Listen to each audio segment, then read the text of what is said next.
আজই ডাউনলোড করুন আর এনজয় করুন আপনার পছন্দের শো। আপনারা ভুলে যাবেন না, আপনাদের করা প্রত্যেকটা অপমান কিন্তু ব্যানার্জি বাড়ির বউকে করা হচ্ছে। জ্যোতি একদম ঠিক কথা বলেছে। এই যে একটা কথা বলুন তো, কেটারিং এর ছেলেগুলো জুসের মধ্যে ঘুমের ওষুধ মিশিয়েছিল কেন? কার নির্দেশে? খাওয়া দাওয়ার দায়িত্বটা তো আপনাদেরই ছিল, তাই না?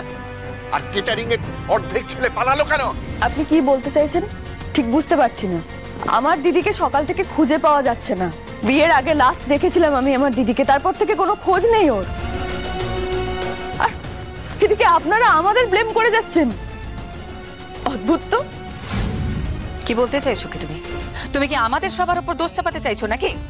আচ্ছা নীরু, তুইও তখন থেকে তো বাজে বকে যাচ্ছিস, ওদের দোষ দিচ্ছিস না? তোর কি সব ব্যাপারে জল ঘোলা করা অভ্যেস হয়ে গেছে নীরু? আর শঙ্খ দুর্জয় সবাইকে বলে রাখছি আমি, এই শৌখিন গোয়েন্দাকে দিতে এই মুহূর্তে বন্ধ করো। শত্রুতা তো অন্য কেউ করতে পারে, তোমরা সবাই মিলে ওদের দিকে আঙুল তুলছো কেন? কারা আমাদের গয়নার ফ্যাক্টরিতে ডাকাতি করালো, কারা আমাদের ব্যানার্জি পরিবারের সম্মান মাটিতে মিশিয়ে দিল, কারাই বা ঘুমের ওষুধ মিশিয়ে জুস খাইয়ে সমস্ত অতিথিদের ঘুম পাড়িয়ে দিল, আর কেটারিং এর ছেলেরাই বা কোথায় পালিয়ে গেল? এসব প্রশ্ন তো পুলিশের করার কথা। এ দায়িত্ব তোমরা নিয়েছো কেন?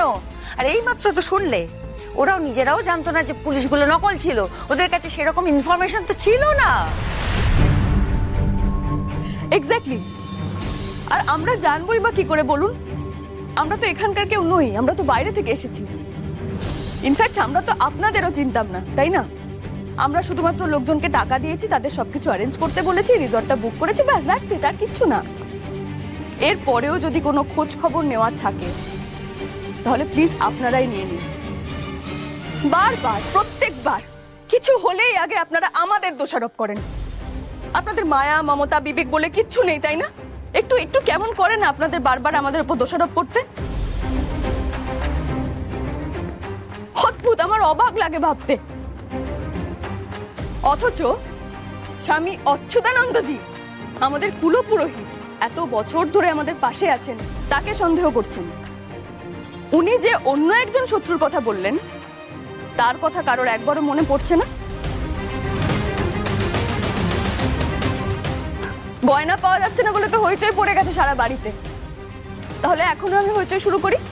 আমার দিদিকেও তো পাওয়া যাচ্ছে না, আমি হইচই করি তাহলে? কোথায় আমার দিদি? কোনো খোঁজ নেই।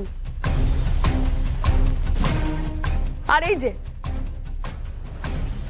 আপনারা কোনোদিনও কারোর কোনো ক্ষতি করেননি। আপনাদের উপর রাগ থেকে কেউ গয়না ডাকাতি করেছে কিনা, আপনাদের উপর রাগ থেকে কেউ ঘুমের ওষুধ মিশিয়েছে কিনা ভেবে দেখেছেন একবারও? আগে সেটা ভাবুন, তারপর এগুলো নিয়ে আলোচনা করবেন। আর দয়া করে এই সবকিছুর মধ্যে আমাদেরকে আর জড়াবেন না, এখন তো আরোই না।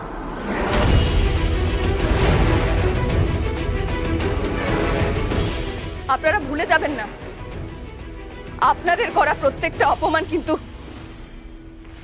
ব্যানার্জি বাড়ির বউকে করা হচ্ছে। সেটা কিন্তু আপনাদেরও অপমান।